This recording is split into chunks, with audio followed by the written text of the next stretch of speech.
Sí, sí, se escucha. ¿Ya? Entonces, la tubería de producción sirve para esas dos situaciones.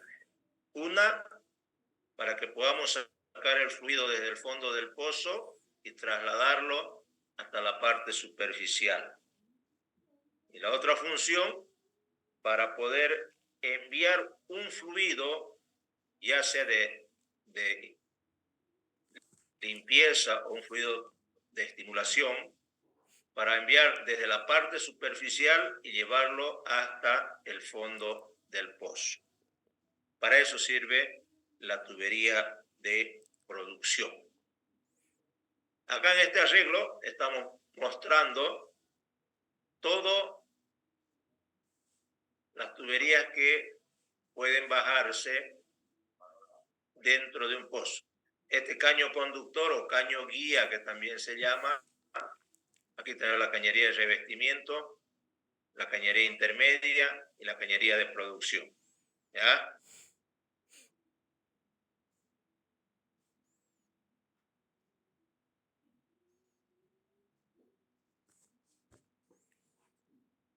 Dentro de las operaciones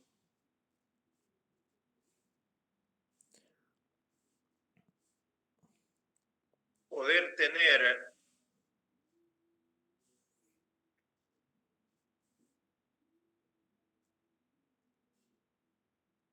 uno de los aspectos más importantes durante la perforación es la adecuada selección de las tuberías. Esa adecuada selección nos va a poder permitir poder resistir presiones y cargas bajo determinadas condiciones de funcionamiento que son importantes para la seguridad y la economía y producción de un pozo. La selección y diseño de una tubería es importante en la completación de un pozo. Por ello es que existen un conjunto de prácticas aceptables aplicadas por el API, donde básicamente están en función a los siguientes puntos: valores máximos y mínimos de los esfuerzos cedentes, valores mínimos de presión interna cedente, porcentaje mínimo de elongación en secciones de pruebas de 2 pulgadas de largo, valores de dureza típica, torque recomendado. El límite máximo de los esfuerzos cedentes y la mínima elongación son factores muy importantes, los cuales son muy tomados en cuenta por los fabricantes. ¿Ya?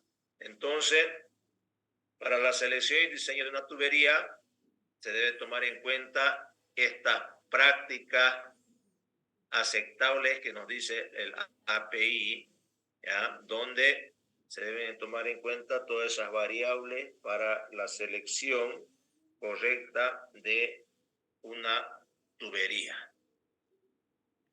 ¿Qué es el grado de acero de las tuberías?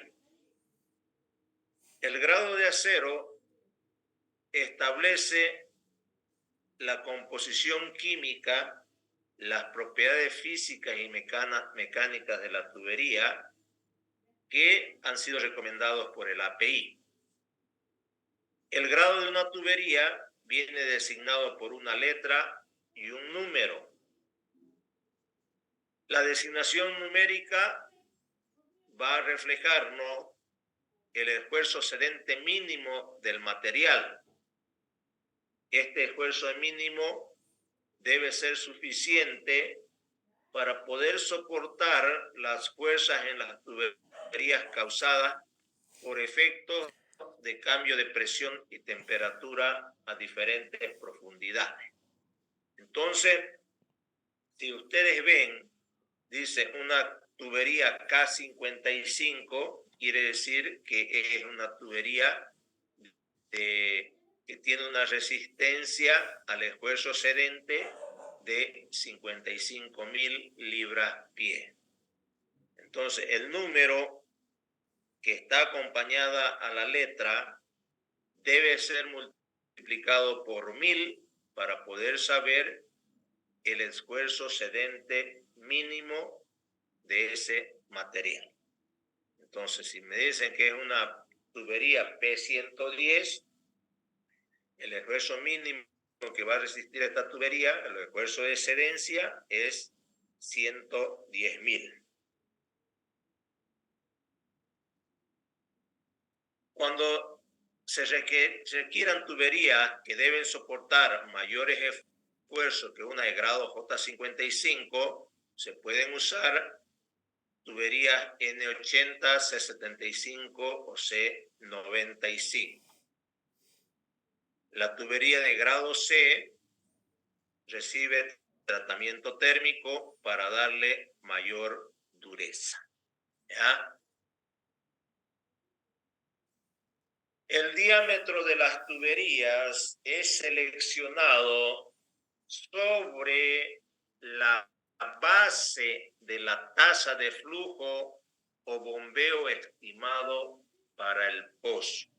Entonces, este diámetro de tubería va a ser seleccionado sobre la base de la tasa de flujo o bombeo estimado para el pozo.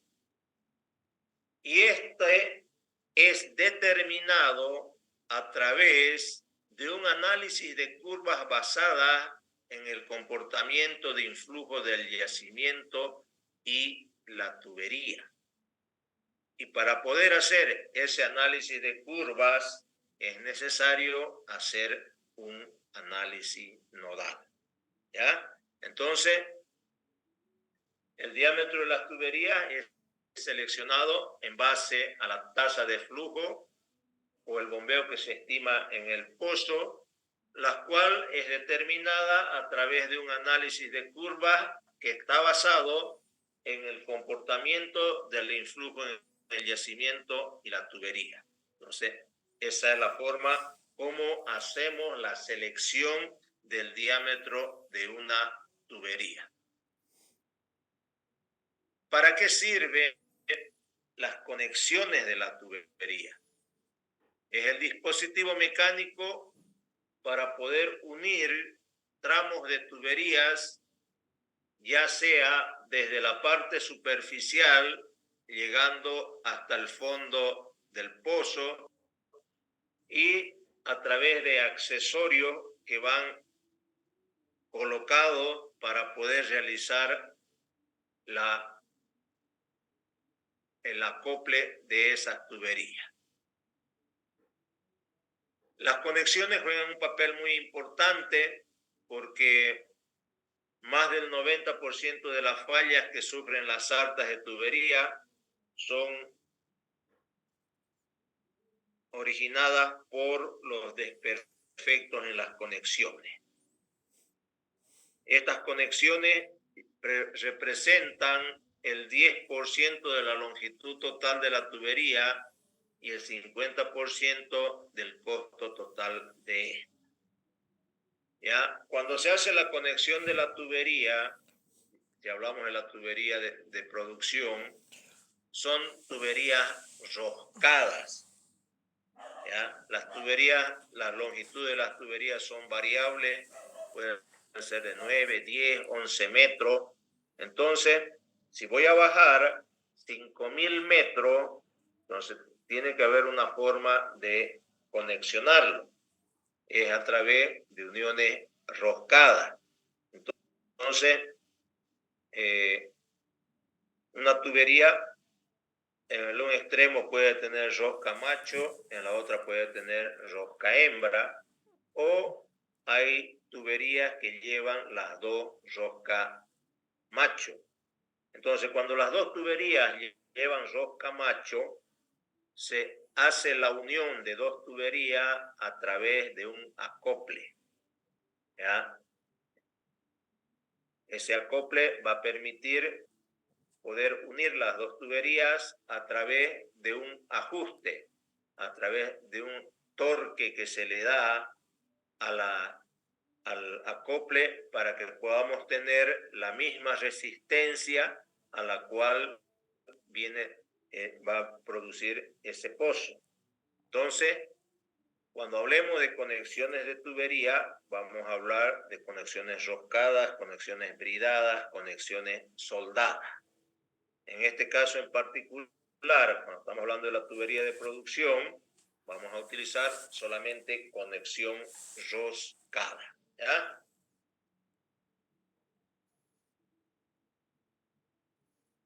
Las conexiones de la tubería, hay dos tipos de conexiones, las NU y las EUE.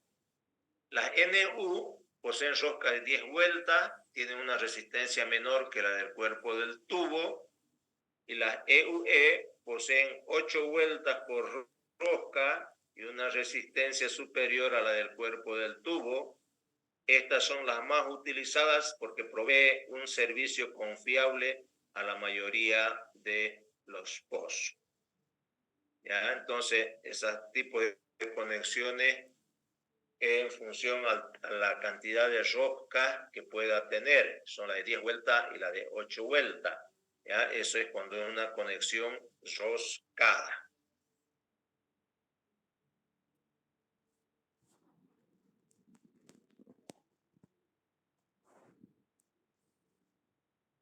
Dentro de la clasificación de las tuberías, podemos tener tuberías de alta resistencia y tuberías de baja resistencia. ¿Ya? Las tuberías de alta resistencia soportan esfuerzos mayores a 80.000 PSI y su grado es C75N80. Estas pueden presentar problemas debido a la eliminación de la ductilidad y al aumento de la sensibilidad a las roturas. La capacidad de resistencia de una tubería se define como aquella condición que ofrece una tubería para reaccionar y evitar cualquier tipo de falla o deformación ante la acción combinada de carga.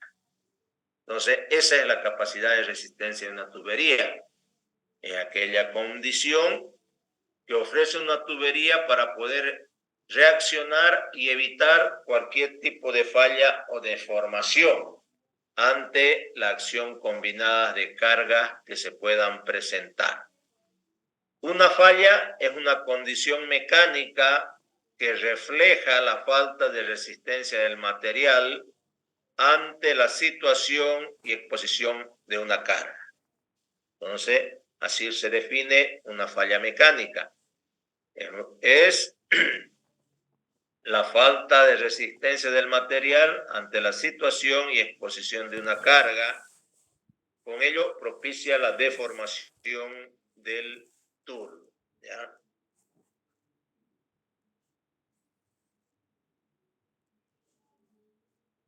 ¿Qué es cedencia? Cedencia es aquella propiedad o condición del material para soportar la deformación elástica o bien la resistencia que opone el material a la deformación ante la exposición de una carga. Entonces, eso es cedencia. Se establece que la cedencia del material es el esfuerzo de tensión aplicado cuando alcanza el 0.5% de la deformación. Para tuberías de revestimientos y producción es el 0.5% de la deformación.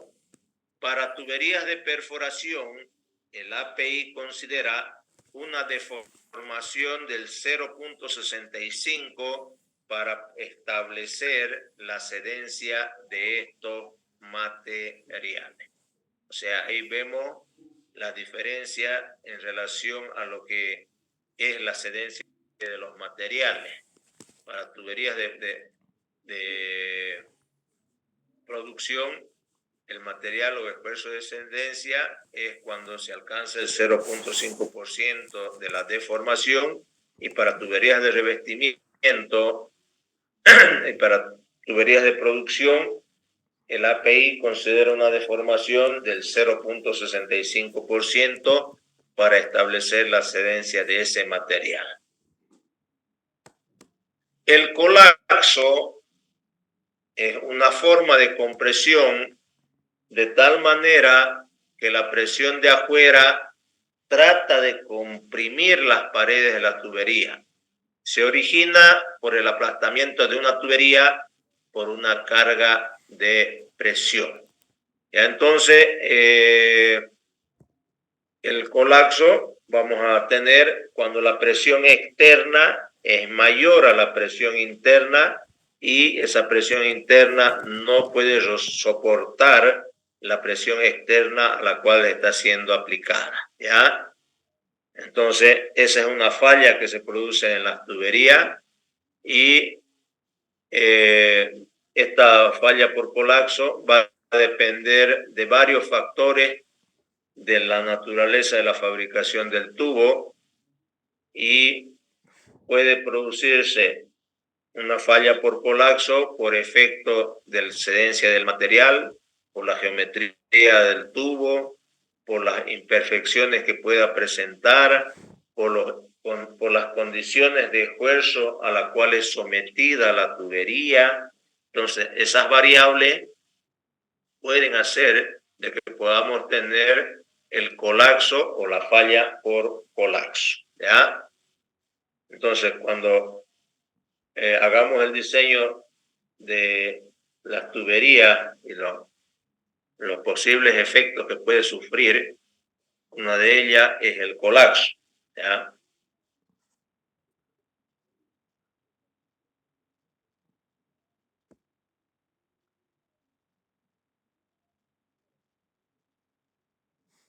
Ductilidad es la propiedad que poseen algunos materiales de deformarse en el rango plástico sin fracturarse.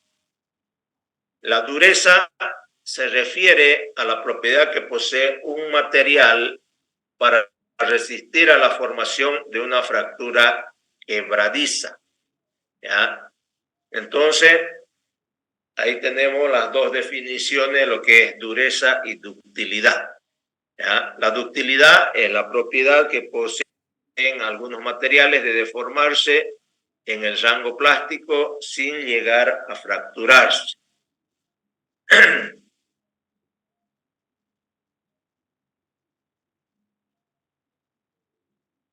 Una tubería de alta resistencia puede fallar debido a las siguientes razones: al debilitamiento causado por la presencia de hidrógeno en el pozo, por defectos originales en la fabricación, por daños que se pueden ocasionar durante el transporte, durante el manejo o la bajada al pozo. Entonces, por esas razones puede fallar una tubería cuando se lo está bajando dentro de un pozo. Una causa puede ser de que haya venido fallada desde su fabricación, ¿ya?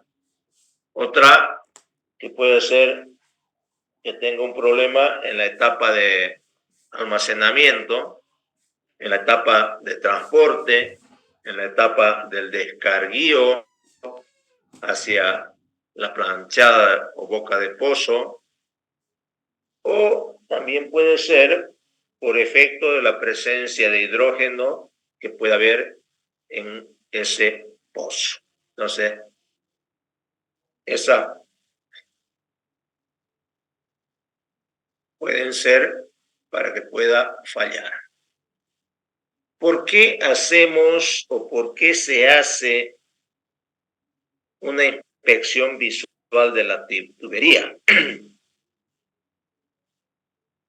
Cuando se va a colocar una tubería, cuando se va a bajar dentro del pozo, antes de que sea instalada, se debe verificar visualmente para ver si no hay defectos de fabricación para ver si no hay rotura, abolladuras, soldaduras. Puede haber defecto en las roscas, puede haber defecto en el propio cuerpo de la tubería que ha podido ser ocasionado durante el transporte o el manejo del descarguío que se dé en el lugar donde va a ser utilizado. Entonces, por eso es importante poder realizar una inspección visual inicial. Adicional a la inspección visual, hay personas especialistas que cuando está las tuberías en su área de almacenaje, realizan una inspección de toda la tubería y ellos son los que certifican si una tubería está apta o no está apta para poder ser llevado y bajado a un pozo. Entonces, en el lugar donde está almacenado, todas las tuberías son revisadas una a una y aquellas que puedan presentar algún problema, algún defecto, son separadas del conjunto de tuberías para evitar cualquier falla en el proceso durante el cual sea bajada y el pozo pueda entrar en producción. Entonces, de ahí viene la importancia de poder hacer una revisión previa de la tubería antes de que sea utilizada en el pozo. ¿Ya? Otra inspección que se hace es la prueba hidrostática. Una vez que la tubería se ha instalado en el pozo, se debe hacer una prueba hidrostática que consiste en elevar la presión a un orden del 80% del esfuerzo cedente mínimo que tiene esa tubería, y esta prueba que se hace no necesariamente es una garantía al 100%, porque pueden haber algunos otros defectos propios de la fabricación de la tubería que no se los va a notar cuando se hace esa prueba hidrostática. Una prueba hidrostática es meter presión a toda la línea, si son 1000, 2000 metros, esa cantidad de metros en el extremo. ¿Ya? Entonces, si son 100 metros, se hace a los 100 metros de tubería la prueba. Se pone en un extremo una brida ciega y en el otro extremo se puede poner una brida con una conexión donde vamos a meter presión hasta alcanzar el 80% del punto de excedencia que tenga esa tubería, ¿ya?